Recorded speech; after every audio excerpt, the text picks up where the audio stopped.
રાપર તાલુકાના ફતેગઢ ગામમાં ચોરીની એક ઘટના સામે આવી છે। ગામની એક સોનીની દુકાનમાં અજાણ્યા ચોરોએ રાત્રિના સમયે તાળા તોડી ઘૂસણખોરી કરી અંદાજે 1 લાખ રૂપિયા જેટલા મૂલ્યના સોનાના આભૂષણોની ચોરી કરી ફરાર થઈ ગયા હતા।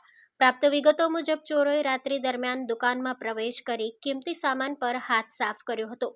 ચોરીની સમગ્ર ઘટના દુકાનમાં લાગેલા સીસીટીવી કેમેરામાં કેદ થઈ છે, જેમાં ચોરોની હરકતો સ્પષ્ટ રીતે નજરે પડે છે। સવારે દુકાનદાર દુકાન ખોલવા પહોંચતા તાળા તૂટેલા જોવા મળતા ઘટનાની જાણ થઈ હતી।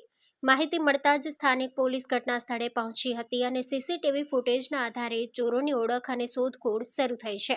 પોલીસ દ્વારા આસપાસના વિસ્તારોમાં પણ તપાસ હાથ ધરવામાં આવી છે। ફતેગઢમાં વારંવાર થતી ચોરીની ઘટનાઓને લઈને વેપારીઓમાં ચિંતા ફેલાઈ છે। માં motor driving, safe and sure driving. Driving એ શોખ સાથે આપની મોટી જવાબદારી પણ છે। અમારા ઇન્સ્ટ્રક્ટર દ્વારા સચોટ અને સરળ માર્ગદર્શન આપની રોજની તાલીમની માહિતી મેળવીને શું અધુરાશ છે એના ઉપર પૂરું ફોકસ કરાય છે।